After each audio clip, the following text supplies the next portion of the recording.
Hello, good morning and good evening all over the world, wherever you are.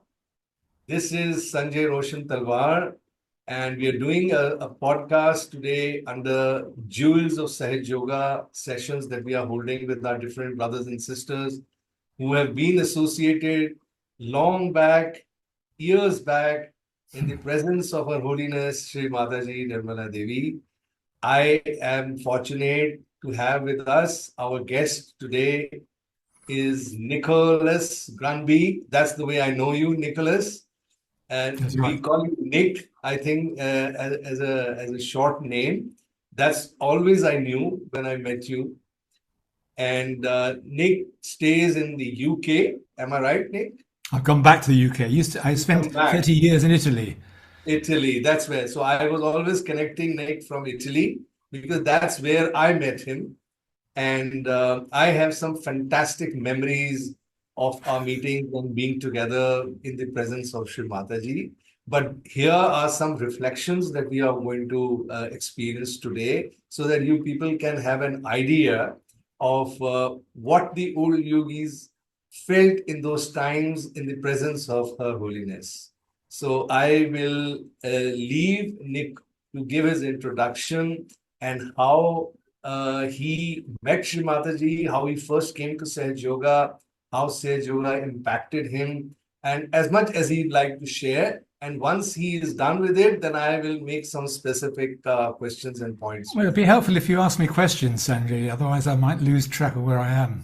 Okay, so my first question, Nick, is when did you first meet Shri Mataji? How did you first come to Sahaja Yoga? Tell us about your experience. How I'll did do you it the first other way meet? around. I first came to Sahaja Yoga a long time ago. And I don't think as long as you, but in 1987, in the summer of 87. And I knew I'd always been a seeker through my mother, actually. Although I was a schoolboy much of the time, she had a few books around which I found quite interesting. So I think I got my seeking feelings from her. And I was going to various places in London looking for meditation. I even went to a Sufi place where they were whirling around. And then I met a friend of mine who said, "Oh, it's all in the spirit, you know. And come along, come along, come along." So we went along to a place called Hampstead, which is still going strong, a very old place of doing Sahaja Yoga meetings.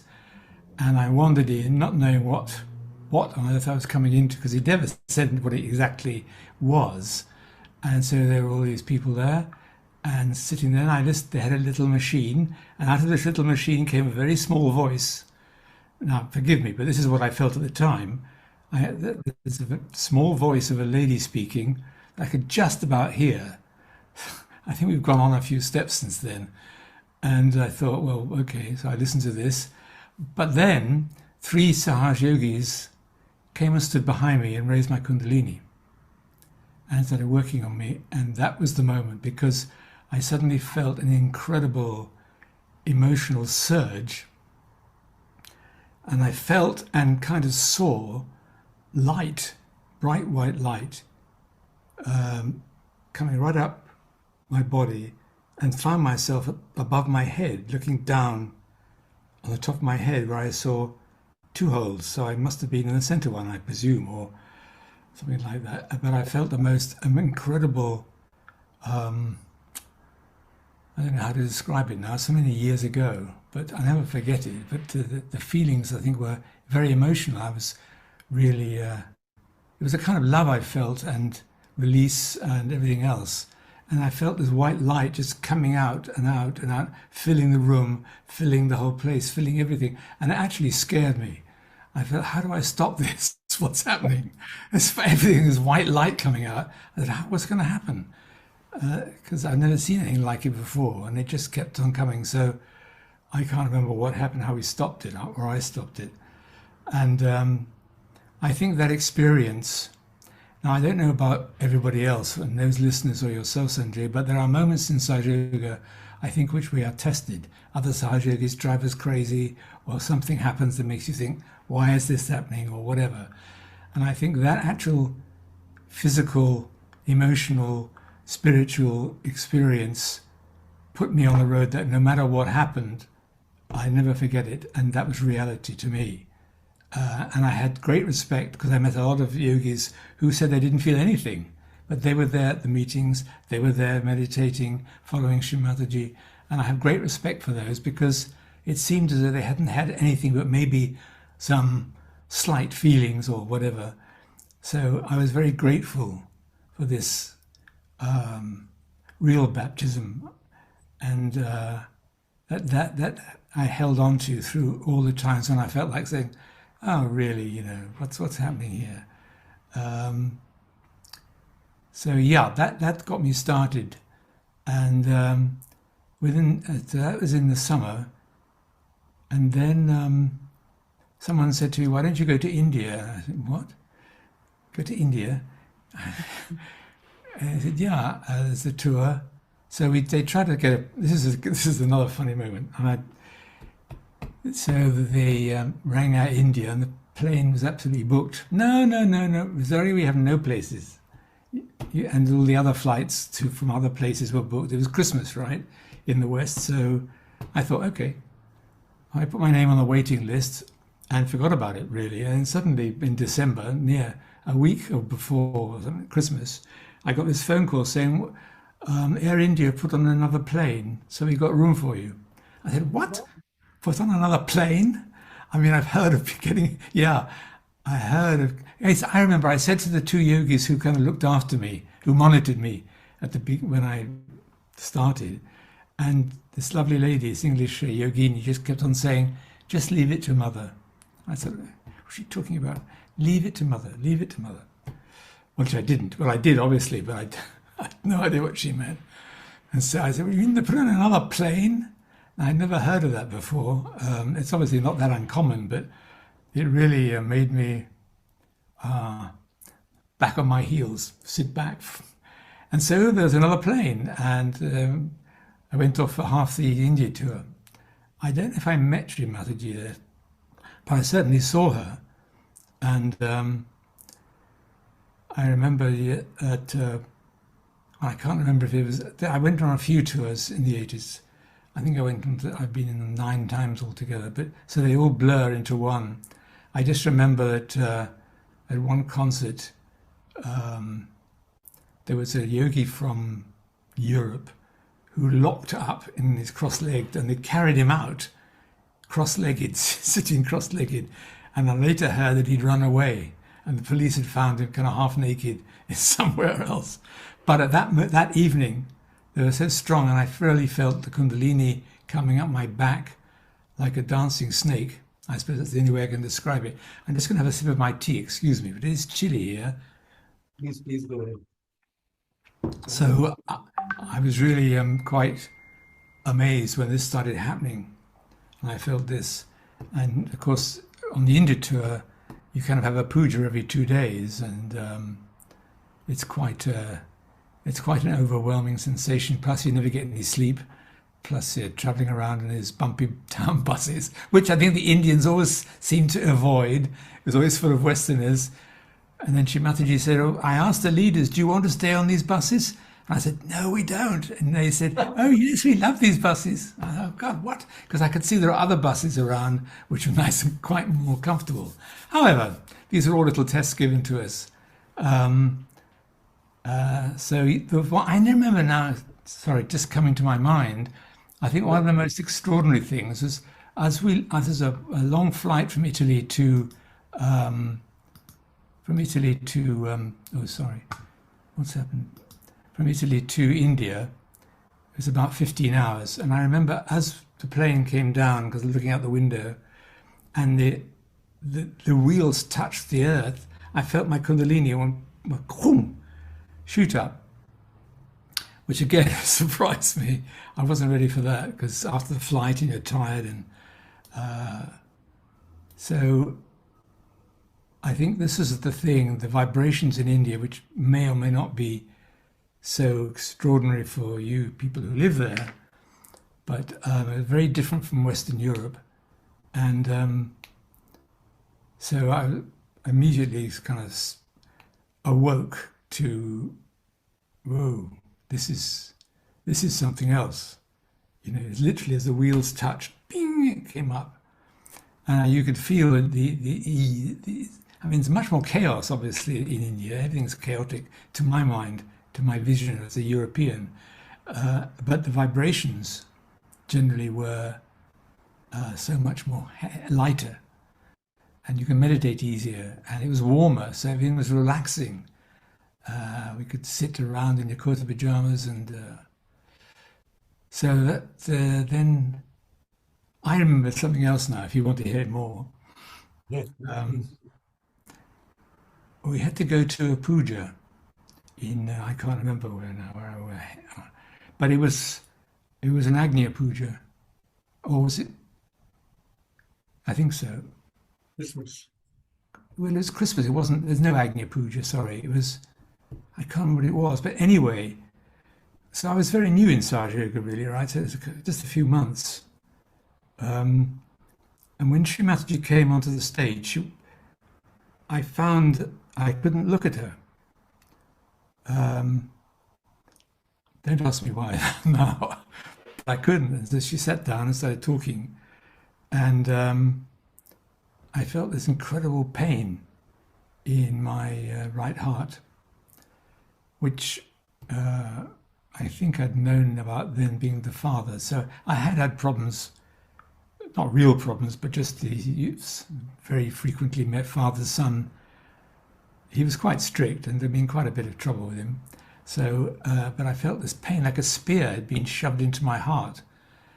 And I was sitting there going, and I couldn't look at Shri Mataji. It was most extraordinary. I was just looking at down. I mean, she was tiny down on the stage. Well, not tiny, but I was up. I think it was an amphitheater, so we were higher, almost higher than her. But I still couldn't look at her. And then I saw all these other yogis were collapsing around me, staggering off to the toilets and wandering about and lying down. And eventually I said to my English friend there, I said, I've got to go. I can't stand this any longer. I'm going to go back and lie down. I just can't bear this. So Shri Mataji really opened up the chakra there. It was like, I think they're like tight fists, and opening it up, takes, or it's like having a frozen foot and then blood coming into it. It hurts. So I think that was my right heart hurting. So quite a few physical experiences that I had in those first few months. I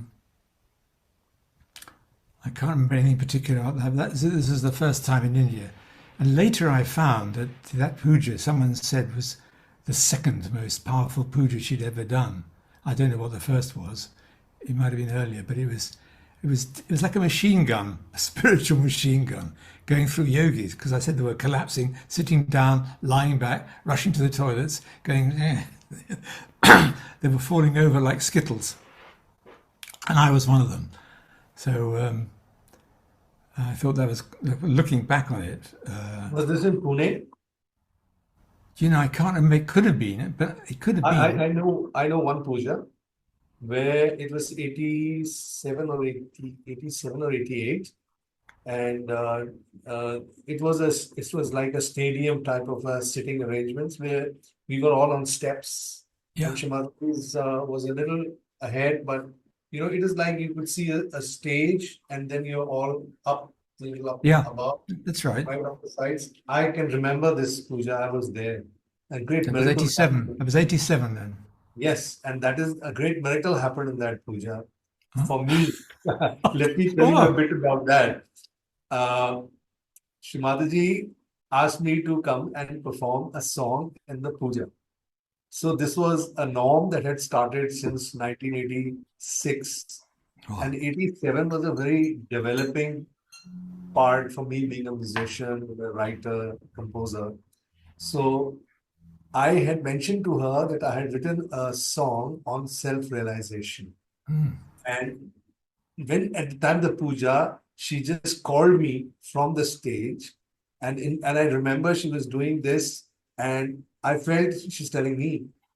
And so I got up and I went backstage, and when I sat there, and then she said, you sing that song you were mentioning about the puja. It was a puja time, and I remember when I sang that song. Which one was it? It's a Hindi song. है दौलत मिली कुंडलिनी की हमको, and it describes how the kundalini rises from chakra to chakra and you get your self-realization. So it is the only one and the only song I had made on self-realization.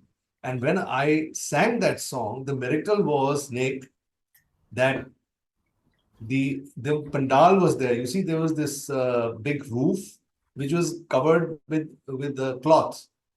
You know, that stadium had a cloth covering, you know, Probably. and the whole cloth blew up. It blew away. And when that happened, Shri Mataji remarked, see, everybody's kundalini has been pushed up with the song and the cloth has blown away. The roof has blown Oh, away. it's nice. And this, I, of course, came to know a little later when she commented after the puja to the lady who was looking after. And she called me and she told me, Sanjay, this is what she said. And I said, what amazing thing Shri Mataji can do through us. Yeah. Anyway, I'm sorry I interrupted you. Please go ahead with what No, you no, were no, no. It's very interesting. It's I amazing how I connected on the same day as you're talking about that Shri Mataji was at a little level below and we were all sitting up on steps, That's right. Yeah, like a stadium. that's Yeah, right. go ahead. Yeah. I think that was pretty well I don't know if it was the first or second because we might have done one before, but I remember the first puja I did in Sahaja Yoga was without Shri Mataji. It was at a place called Chelsham Road, which is a house bought for Sahaja Yoga by a Sahaja Yogini. And I was dragged in. Well, I wasn't. I went there, and it's pretty shabby. And I thought, well, you know, all these other disciplines, yogas, and all these beautiful floors. And I remember seeing the Sufi places with amazing floorboards, everything clean and spotless and beautiful. And this is all a bit run down. I was thinking, oh, well, you know, what's going on here? And then they started doing the puja, and forgive me, everybody, but this is what I felt at the time. They started washing the photograph and doing this and that. I could feel things, but I really didn't understand what was going on very much. And I thought this is all a bit nuts. So when we actually went to do the puja with Shri Mataji in India, and like I said, everything changed. The vibrations were so strong, and we did these every 2 days of the puja. And then this one I just described, which was so strong, which completely flattened me. And really, I felt literally physically as though there was a sword in my chest, which faded away eventually. But I never forget that because it was so strong. And I think it must have opened the right heart. And it got better and better and better. So that was the occasion. That was it in '87. Yeah, I don't think any. Well, I can't remember. Such a long time ago, and so many things. When did we met in Milan? I think that was also, I think at Garlate when we had the Krishna Puja. Could be. I was there. Yeah, but also I don't remember if you came to. We had a house. Well, I married Shri Mataji. Why I went to Italy is. She told me I must get divorced from my first wife, which I didn't mind because I couldn't stand her. And then she said, how about this woman? And I said, oh, the leader actually of England showed me a photograph of her name or something of a lady in New York. And I said, I don't think so. And there was no pressure, thank goodness, because I have seen a lot of leaders put a lot of pressure on people, which then doesn't work out. So another one came along and said, how about this one? I said, oh, it's okay.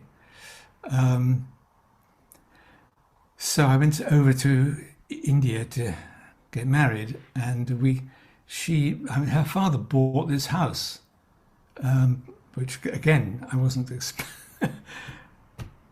very funny, strange, because we were thinking of sharing it with some other yogis, which we did. And I can't remember if you came. I know a lot of people came there to stay on the way down to Cabella, because I remember also at that time there was no Cabella, 88. I was there in end of 88, 89. And then we were asked to look for a castle. I remember we went to one castle which had 27 bathrooms or something, and these little yoginis were rushing around with a hoover on a hall which is the size of a football pitch, going and then it was like hoovering a football pitch. It was ridiculous. They were making no impression. It was huge. And then we got a message, no, forget this. Okay, so go out again. And then you probably heard this story, so stop me if you have. But then they found this place in Cabella, which is basically a ruin. And Shri Mataji bought it. And why am I telling you this story? I've forgotten. Anyway, yes, Cabella, okay, getting married. I can't remember what I was going to say now. Anyway, Shri Mataji bought this castle, this ruin, and of course then, like everywhere, we all had to go, didn't have to, but we all went to work there. It interested me eventually. I realized that this working on her homes, because there are about 3 architects. I don't know if I should say this, but there were 3 architects. So we were busy digging an enormous hole at one place, and the other architect would come out and say, "What are you doing?" I said, "We're digging this hole." So-and-so said, "We have to dig this hole." No, don't dig it. Oh, so we had to fill that hole up and then go and do this. And Shri Mataji was planning new staircases. Now, these walls were that thick. This is an old castle. Well, it wasn't a kind of fortified house on 4 floors. So it was very big with 2 towers and solid and cold. So all these, I mean, I don't know quite how it worked, but anyway, she said, she said to the guys, "We'll have a staircase up there, and CP's room will be up there." And people are going, how can we do that? There are no plans. I mean, but this happened, and that was quite amazing, because this old medieval fortified house was changed by her in such a way. But so I realized what was I saying? I was saying that this physical work, which has happened in many homes in different countries. I remember in Pakistan, they were building there. I think this physical work, there's a phrase in English, "as above, so below." And I think this physical work and dedication of yogis had something to do in an invisible way with their work on a spiritual level for themselves, for ourselves. I mean, you didn't necessarily feel it or know it, but I'm sure that's why she kept doing this. She could have bought a perfectly finished house and everything. Yes. Yeah. I can't remember. I'm getting lost now in the mists of time. But I do remember your music, Sanjay, because years later, after that, after 10 years after that, I became responsible for the music cassettes, those people who were young, we had sound on cassettes, little cassettes with tape, which you put in a cassette recorder. Yeah. And all Baba Mamas and your music and a few other people, not many. I remember Brahma Shadili and all these songs. And I kind of got myself in charge of getting them duplicated and then getting the money to Shri Mataji and blah, blah, blah. So I was quite familiar with your music. Yes, I remember. And every year I remember when I used to come to Cabella, Italy. I mean, Cabella came a little later, starting from Galate, 87, 88, then 89, I think Shri Mataji, 89 or 90 she bought the castle. Yeah, 90 more 90, yeah. 90. And my cassettes were coming, every year I would come up with one or two albums. And I remember, I have a very distinct memory. You asked me, that mother asked me to take your cake, so where are they? And I was just handing you over, and you said 1, 2, 3, 4. Are there more? And I said, well, for the time being, there are 4 or 5 now. And he said, wow, in 3 years, you got 5 albums come up? Wow. And I remember you. And you said, my God, there is so much to handle now. Do you remember that, Nick? I remember. Well, I don't really remember it. I remember it now you speak about it a little bit. So, Yeah, Yeah. it was quite a drama, and I think. Sorry, go on. Yeah, yeah. And I remember that the program, public program that you were in charge, in fact, looking after Shri Mataji's public programs in Yeah, Italy. this is a moment I'm not proud of. I was still very new. I think Yeah. this was in '88. It must have been, and Yes, yes. she did a program, what's called the Commonwealth Centre, which was a very big building called the Commonwealth. You know, we have a Commonwealth, and she wanted to, I was called up. I don't know why, as though, and Baba Mama was sitting with her. Now, forgive me, everybody, but I really did not know much about bhajans at that stage or what they were. I hadn't listened to that many. I had no idea what they meant, or and so they kept on saying to me, "What about this one? What about this?" I can't remember all the names, so I could mention some, but they weren't. So they said, "What about this one?" And I was going, "All right, all right. What about this one? What do you think about this one?" It's fine. It was yours and Baba Mama's really. There was I didn't remember when Brahma Shodili came out, but that was a, and there were all your other songs. Was there Jago Kundalini Ma? Yeah, good. And you got such you got a voice that reminded me of hot chocolate. You know, it was very Soothing. smooth. It was very smooth. I can't sing like that, and it was like sent me to it's like something you could go to sleep to it. It was very slow and smooth. No, not slow necessarily, but very smooth. And so she and Baba Mama were keep on thinking that I don't know why. I really don't know why this happened. I was very embarrassed because I had no idea really what to say.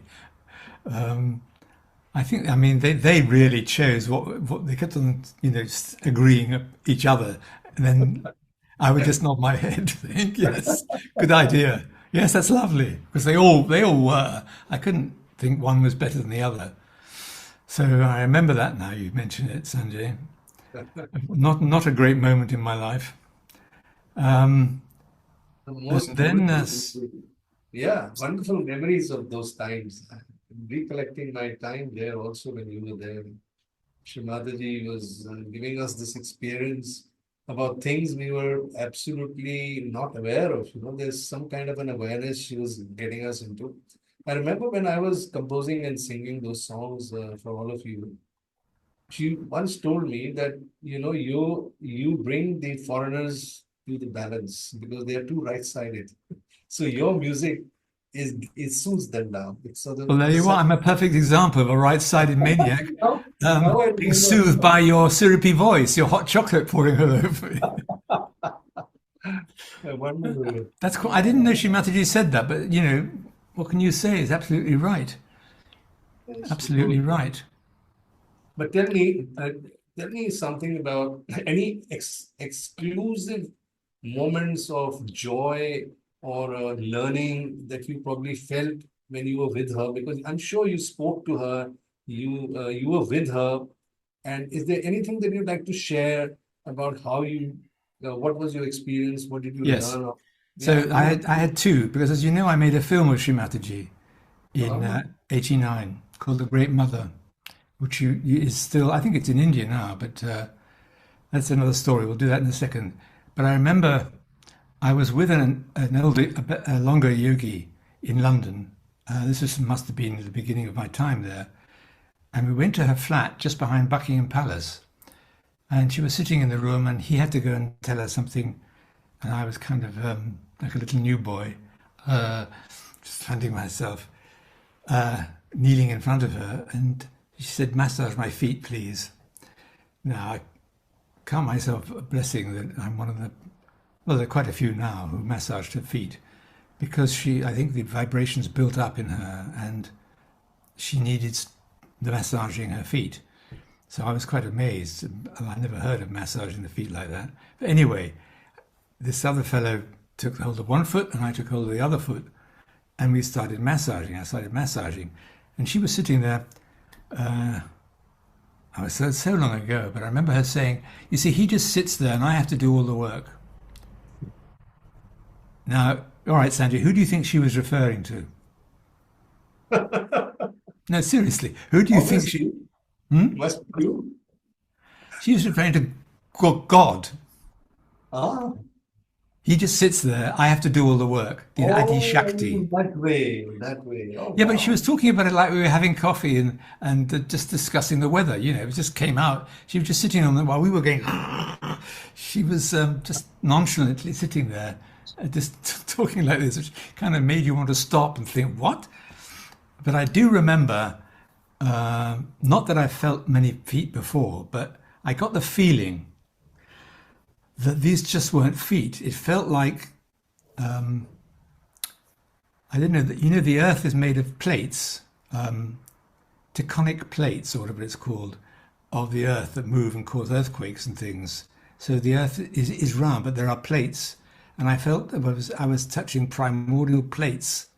That's all I call them, plates. They mean strata. So massaging her foot, I just kept this feeling of I was massaging these.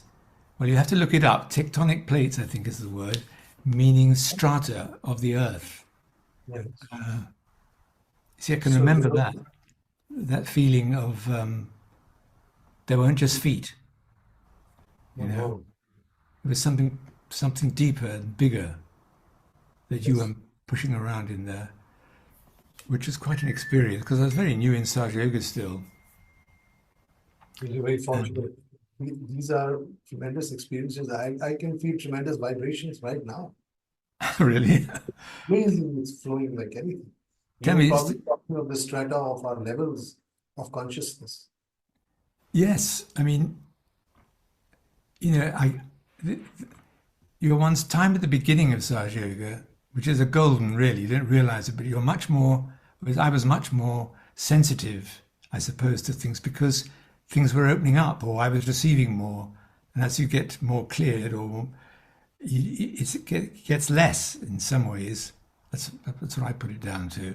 So it's like when you're beginning to learn, you learn lots of things, and then when you know more, you don't learn so much. So I remember sitting there and being completely overawed and overwhelmed by this feeling of her feet and the way she was just talking about the divine and the divine processes. I can't remember anything else she said except she was talking about God like that. So when you look at this, I understood later when I looked at her descriptions of Brahma and the Adi Shakti separating. I think that's the right. Yeah, you probably know this. You know the way she talked about the separation. Shiva, Shiva She and was the the Shakti. she Yeah, she was the power of God, yes. like the rays of the sun, or the rays of the sun, not the sun. So here we are sitting in a flat in London, talking about this as though we're just having coffee and biscuits. It was quite. But I mean, you probably experienced the same thing where Shri Mataji talked about incredibly profound things, like yeah. Yes. A very, very profound experience. I know when she would speak something, I even remember massaging her feet, her Mm. fingers, and particularly the Vishuddhi. So for me, I felt maybe she was clearing my Vishuddhi and making me a better singer, maybe giving me a good voice. And then Agnya, I remember even she asked me to, this is something I have not shared with anyone.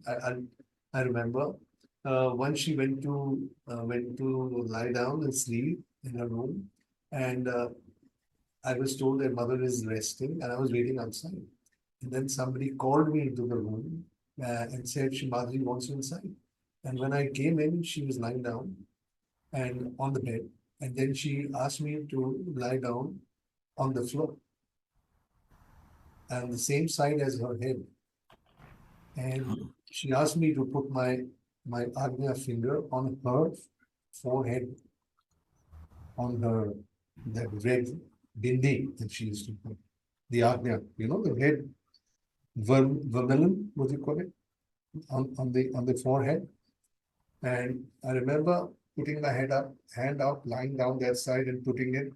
And then she went into sleep. She was snoring. And my hand was tired. Yeah, I bet. I could hold on for so long. So I removed it for some time. And she woke up and she said, Why have you removed it? Put it back there. And it was like so shocking.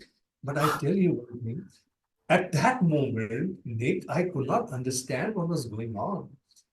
But much, much later, I was speaking to Yogi Mahajan about it, and I said this, I had this experience with Shri Mataji that particular day. And he said, you know that she was clearing your Agya. That's a So, dramatic way of doing it. Wow.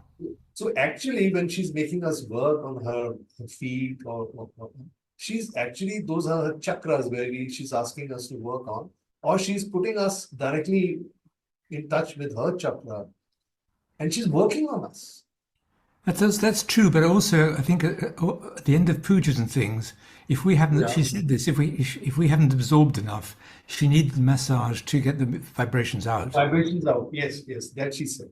That she I'm said. sure she did work on us, of course, but also it was to help her be less Yes. uncomfortable. So These are those fortunate times, I'm saying, that being in her presence, like with you being, some of us have been, and many other, I would call these people as jewels. yes, Today, we have few jewels left, my dear brother. And we all need to talk about this, because people who are now coming to Sahaja Yoga, there are many who have never met her. They don't know anything about Shri Mataji.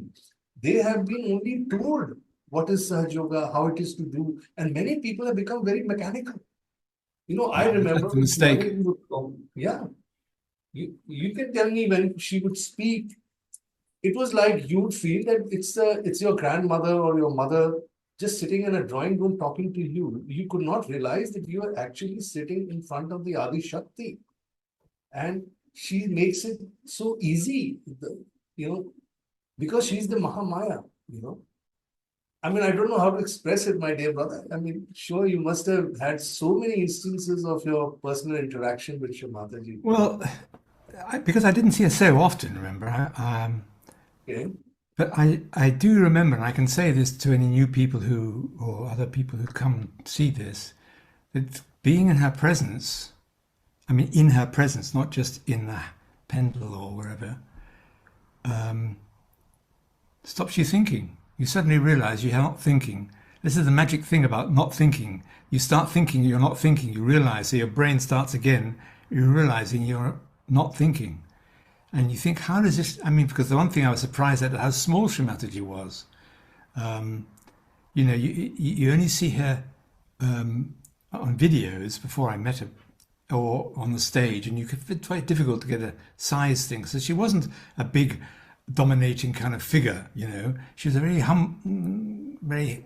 humble-looking and small figure. She didn't have a lot of ego like leaders do, and you know what I mean. She didn't speak like that either. So we're standing there, and you can feel this gale. It's like having, if you excuse the expression, standing by a refrigerator. That's all I can describe it as, a refrigerator that was going cold air and stopping you thinking. Now, I'm not exaggerating, and I'm not making this up. This is perfectly true. So, but also I would say to those who haven't met her, it doesn't matter.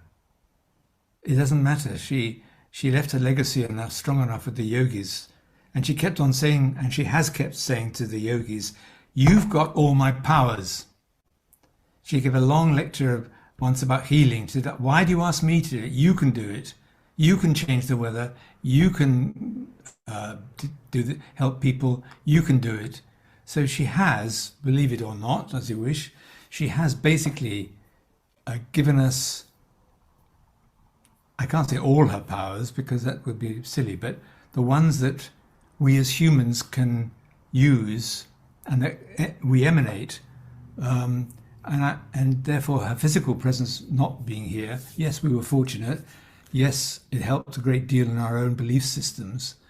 I think Shri Mataji described us as paving stones, the stones that you walk on. She said the future generations will walk on you and build on you.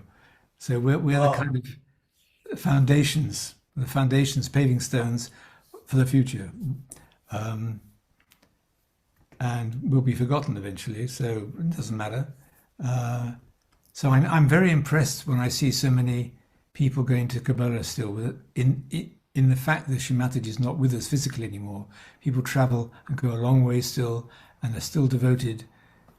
if not more so, to her in her absence. So I think that's something that everybody should be aware of. It doesn't matter. Yes, these moments of being with her, or feeling. I remember feeling my heart pounding when I met her, and I thought, hello, something in my center heart's absolutely. I think that whatever boots or badass or whatever I had was kind of getting all. We're about to be kicked out. Yes. I didn't know, but I could feel sometimes my heart, doing that, which of course you didn't expect either. Everything's quiet and nice and pleasant, and everyone's going like this, and here you, in this kind of situation. I So, felt once like that with one of my songs, and I was narrating to her, and then she says, "What are you feeling?" She asked me, and I said, "Shimaji, I feel like the rose petals are opening wow, inside me," and then she says, "Your heart is opening." I mean, this is such a beautiful feeling when she's there and telling you what is happening to you and explaining. Those moments are so well, amazing. before my heart opened, it had to, there was, it had to be rid of something else that reacted very strongly to Shri Yeah, Mataji in a kind of negative way, I suppose. It was a kind of fear, or it was very human. It was like the negative energy. Maybe not many of us have it. I don't know. It must have come from somewhere. But this negative energy that emerged strongly in her presence and kept quiet the rest of the time. I don't know if it was a boot or a bada, which you call bada, but I remember feeling that sometimes in front of her, this kind of, oh my goodness. yeah. So So yeah, I'm just trying to think of anything else before I go on. So anyway, let's move on. Other memories might come. So we got okay. around to, because my work at that time was in the film industry and videos. Yeah, I was coming to that. Yeah, Your film. Yeah. yeah, and I mean I'm talking about the film industry, proper cinema film. I wasn't necessarily in charge of it, but I was working on them as Mm. an assistant director, and I got hired and produced and directed and things and wrote. So somehow it came up to make a film of her, or a TV program. No, it turned out to be a TV program, which is I aimed for. Was thinking the time they wanted was about 55 minutes, and so Shri Mataji called us in, and the leader of England was there putting his comments in, and Yogi Mahajan was there putting his comments in. So um, things are going round and round, which isn't. It's not an ideal situation when you have many cooks. And of course, Shri Mataji had her own idea, which is why the film starts with the War of Independence. It was her idea. She said, "You have how we became independent," and she said it's our birthright. That was, I can't remember, a famous Indian revolutionary said, "Freedom is our birthright." Yeah. Was So, Gandhi? sorry. Gandhi? No, it wasn't Oh, Gandhi. It was one of the other ones. Sorry, okay. it's No, gone no, out of no. my head. So, because we have him in the film shouting "Freedom is my birthright." No, Rajpat Because Rai. later in her talks, at least in Yeah. London, she would say, "This is your birthright." So she Okay. wanted to start. Um, so it was really quite something, because I had these various inputs, and it took a long time to try and write a script. Now you've written scripts, so Sanjay, you know what it's like. And if you Yes. have many voices telling you, and something that began to look like a 3-hour epic, and I said, why are we going to make a film? But there was a Sahaja Yogi called Paul Winter who had a camera, and there was the cameraman, Nick Clark, and someone else was going to be the sound man. And we managed to get some kind of script together for a 45-minute film, which we filmed a lot. We did all these interviews with Sahaja Yogis, what they felt about Shri Mataji. It's very interesting stuff. It's all gone now, but it was really interesting what Sahaja Yogis talked about their experience. You're asking me, so I would ask them their experience with Shri Mataji, what they felt, what they did, what they've done in Sahaja Yoga, And so we did a lot of stuff. And then we had to go through all the chakras. Sorry? You have that film. I mean, No. can I watch that film? Well, that stuff is not in the film. The finished film ended up a 15-minute film. So the other minutes were, I mean, in those days it was on an Ampex, which is 2 inches, and then it went on other tape that big. So then that's all gone. I mean, it eventually, the trouble with analog, it was called analog, is it deteriorated. In modern times now, you can just make many copies, you can duplicate, and it doesn't affect the quality. But in those days, if anything was duplicated, you lost a generation. So unfortunately, I mean, I've resigned myself to this sad fact.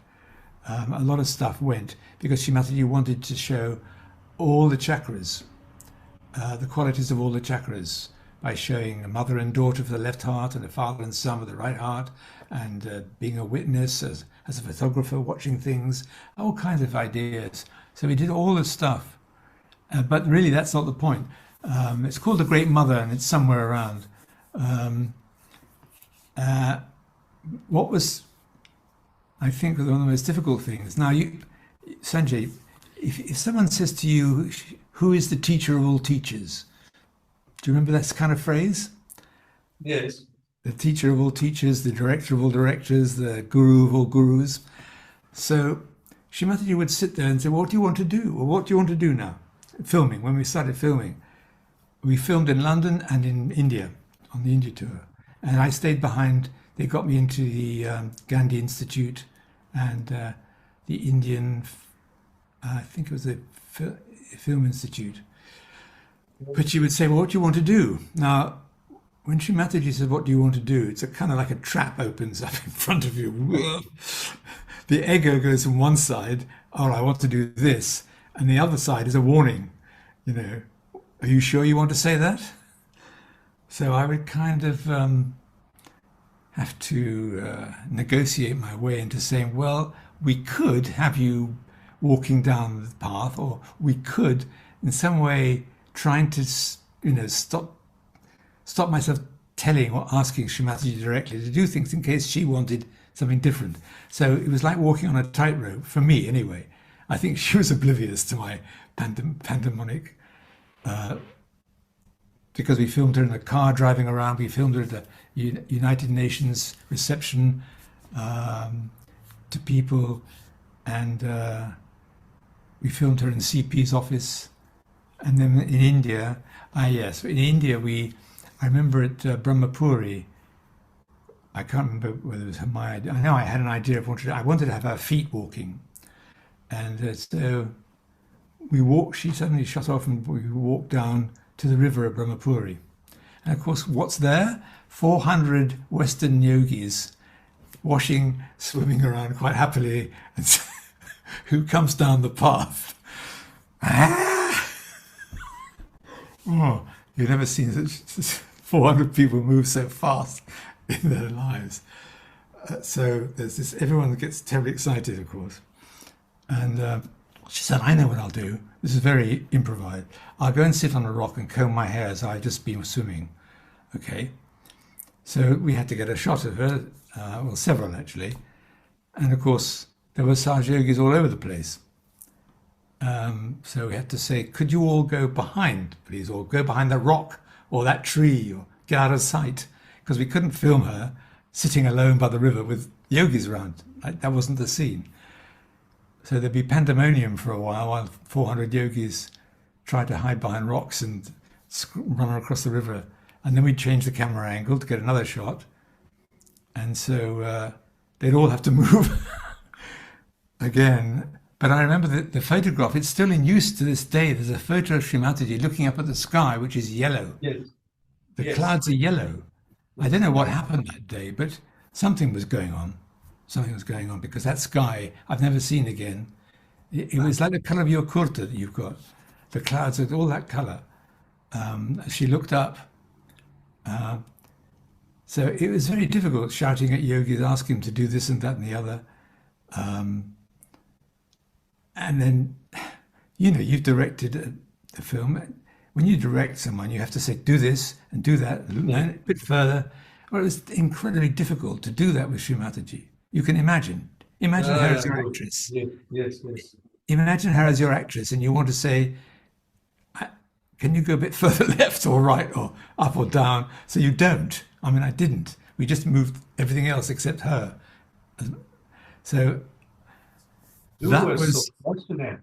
Oh, fortunate to have done yes, this. I was Yes, fortunate, but also I didn't feel fortunate at those times. It was such, what can I say? Yes, I like on a, you know what a tightrope is? You walk along a rope and you can fall off either side, just like that. Boom. That's what I felt like. How do we do this? How can we direct someone who has a pretty clear idea what she wants to do? You know, how do you do this?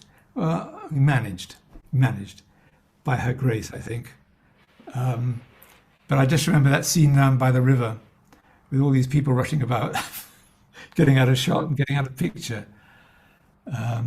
we are very keen to watch what you shot. I'm sure I've seen some clips in some videos that were floating around with yogis talking about their experiences. And since you're telling me, I think I have seen some shots in some small clips that go around in YouTube. They were. I hope I don't know if find the clips aren't on YouTube. I mean, it's very sad what happened because Paul Winter, I shouldn't use his name maybe, he was very generous and let us use his camera and equipment, which we're eternally grateful for. But he wasn't very keen. He kept on thinking I work for the BBC. He said, "Oh, you people from the BBC." I didn't work for the BBC. "Ah, yes, you people from the BBC." And he wanted to have all the material himself. oh, And this is why I don't know if it's still around anymore. no, we'll find it. But it may have gone forever. Unfortunately, I have to say so, but it doesn't matter. So the end Yeah. result was to bring the film down to 15 minutes.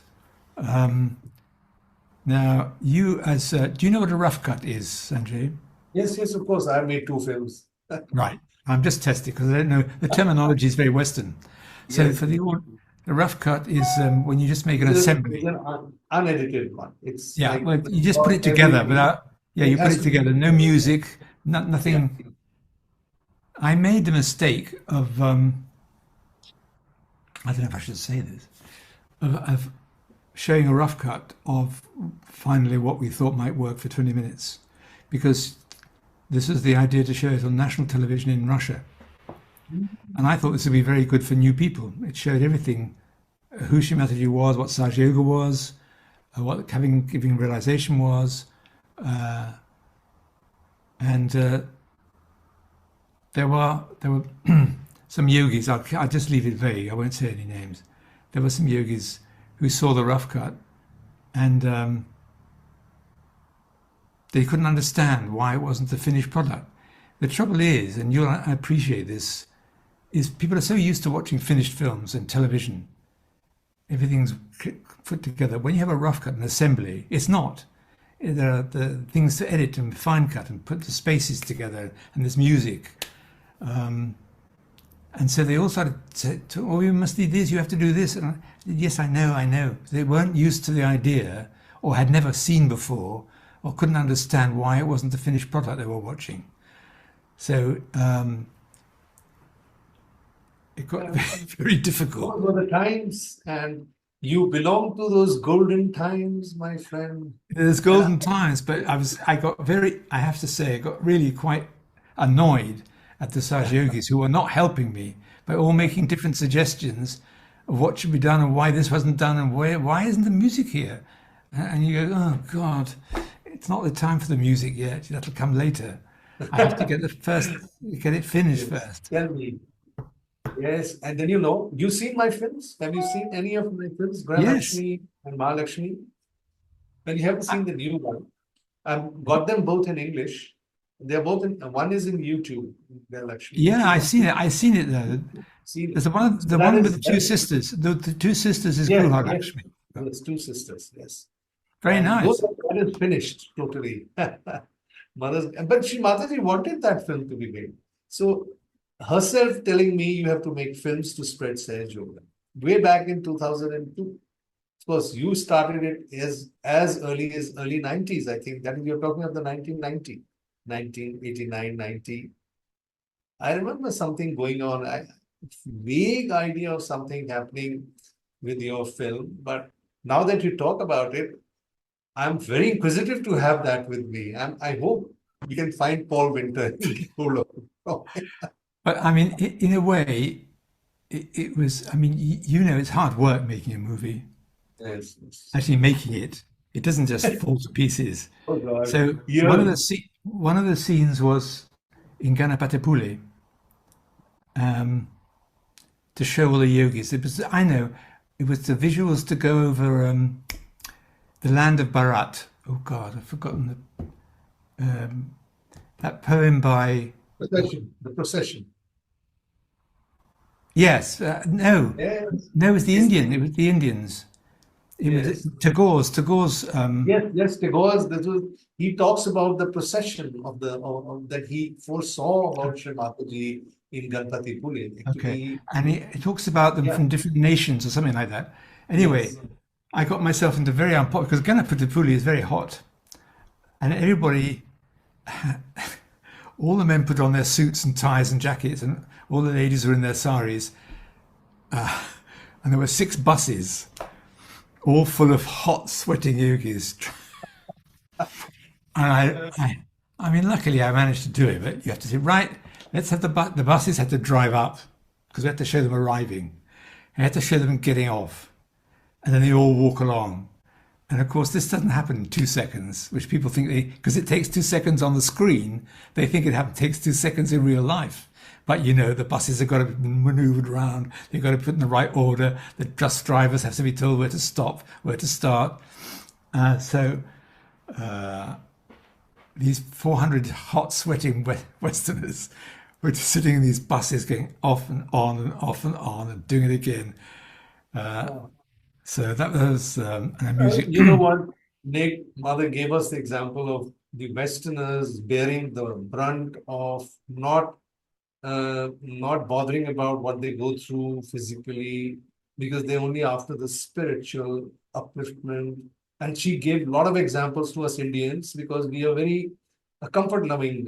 We were more comfort loving than you people, you know, because she'd say that when you used to come to India, you would lift the Mother Earth and put it on your forehead. You know how much you used to respect the Indian soil. And she said, here are the Indians, they can't do without toilets. They want independent toilets for themselves. They want beds to sleep on. And I remember she was making this remark in Ganpati Pule about how dedicated, because you have no baggage coming from anywhere, except maybe being Christians. Except that, there is no other baggage. But in India, oh God, we know so much about so many gods, so many baggages that we are more complicated. Yeah, you guys were better off. And she was giving us all the examples about you people, the way you come to India and the way you bear everything, and then you don't complain. You say, Mother, it was the best experience of my life. I remember she mentioning this to us, and we all were looking like we don't know what to do. You know, how we Indians are, you know.